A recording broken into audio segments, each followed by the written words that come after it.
একটি প্রেমের বিয়ের বাস্তব কাহিনী, গল্প নয়, একেবারে সত্যি। আমার ছোট মামা একটা মেয়েকে ভীষণ ভালোবাসত, কিন্তু তাদের এই ভালোবাসাটাকে দুই পরিবারের এক পরিবারেও কোনো রকম মেনে নেয়নি। তারপর অনেকটা ঝইঝামেলার পর কোনো উপায় না পেয়ে তারা একদিন দুজনেই পালিয়ে যায়, পালিয়ে গিয়ে বিয়ে করে ফেলে। বিয়ে করার পর 15 দিন লুকিয়ে থাকার পর 15 দিন পর বাড়িতে চলে আসে মামা তার স্ত্রীকে নিয়ে। যেহেতু ঘটনা ঘটে গিয়েছে তাই বিষয়টা সবাই মেনে নেয়, কিন্তু নানি বিষয়টা কিছুতেই মেনে নিতে চায় না। কারণ তার ছোট ছেলেকে নিয়ে অনেক স্বপ্ন ছিল সে পছন্দ মতো একটা মেয়েকে তার ছেলের বউ বানাবে আর অনেক ধুমধাম করে ছোট ছেলের বিয়ে দিবে। সেই স্বপ্ন তার পূরণ হয়নি, তাই ছেলের উপর তার প্রচন্ড রাগ, এমনকি ছেলের বউর উপরও। 3 দিন হয়ে গেছে তারা বাড়িতে এসেছে, তবে নানি কখনোই তাদের সাথে কথা বলেনি, এমনকি তাদের দিকে ফিরেও তাকায়নি। তাদেরকে দেখলেই মুখ ফিরিয়ে নানি অন্যদিকে চলে যায়। তারপর মামা তার স্ত্রীকে একটি বুদ্ধি শিখিয়ে দিলেন আজকে থেকে বাড়ির সমস্ত কাজ তুমি করবে, রান্না বান্নাও তুমি করবে, মাকে কোনো কিছুই করতে দিবে না। মায়ের মাথায় তেল দিয়ে দিবে, তার মাথা আঁচড়ে দিবে, এমনকি ওজুর পানি গরম করে দেবে। দেখবে আস্তে আস্তে মা তোমাকে অনেক ভালোবাসবে, তখন আর তোমার সাথে এমন আচরণ করবে না। পরের দিন সকাল থেকে মামি মামার কথা মতো কাজ করতে লাগলো। মামা সকালে উঠে ধান খেতে চলে গেল ধান কাটার জন্য। যেই ছেলেটা কখনো ধান খেতের আইলেও পারা দেয়নি, সেই ছেলেটা ধান কাটতে চলে গেছে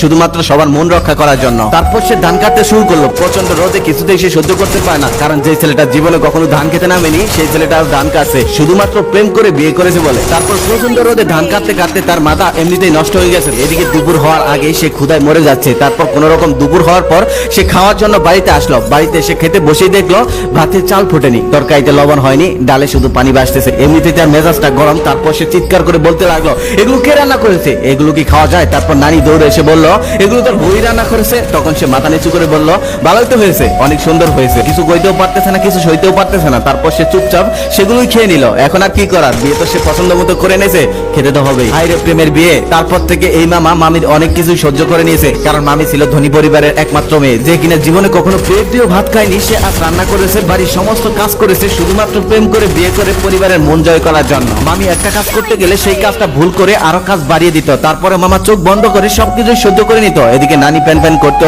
আশেপাশে মানুষ বলতো প্রেম করে বিয়ে করলে এমনই হয়। ধনী দুলালিকে বিয়ে করে এনেছে, 2 দিন যাক, 2 দিন পরে এই মেয়ে সবকিছু ছেড়ে ছুড়ে বাপের বাড়ি চলে যাবে। আর ছেলে আগেও লাফাঙ্গা ছিল, আর বউ চলে যাওয়ার পর আরো লাফাঙ্গা হয়ে যাবে। আমার মামার বয়স আমার থেকে 4-5 বছরের বড় ছিল, তাই সমবয়সী হওয়াতে বন্ধুত্বের মতো সম্পর্ক ছিল আমাদের। আমিও মাঝে মাঝে তাকে খেপিয়ে বলতাম প্রেমের বিয়ের ডাল বেশি বেশি ঝাল। এই বলার সাথে সাথে হাতের কাছে ঝাঁপ পেত, তাই দিয়ে আমাকে তাড়া করতো। বেচারা প্রেম করে বিয়ে করে কি যে ভুল করেছে, কত মানুষের কথাটা শুনেছে তার কোনো হিসাব নেই। অথচ সেই মামি আজ নিজের হাতের সব কাজ সামলে নিতে শিখে গেছে। 4-5 জন মহিলা যে কাজ না করতে পারে তিনি একাই এখন সেটা করে ফেলতে পারে। সারাটা দিন কাজের মধ্যে থাকে। নানি মারা গেছে 2-3 বছর আগে, এত বড় সংসারটা তিনি এখন নিজের হাতেই সামনে নিয়েছে, আগলে রেখেছে। আমার মামা এখন একজন খাঁটি কৃষক। যেই ছেলেটা কখনোই জানতোই না বাবার কতটুকু জমি আছে, সেই ছেলেটা এখন বাবার সমস্ত জমি চাষাবাদ করে বছরে 1000 মণ ধান গোলায় তোলেন। প্রথম যেই মানুষগুলো মামা মামি সংসার নিয়ে হাসাহাসি করতো, মজা করতো, এখন সেই মানুষ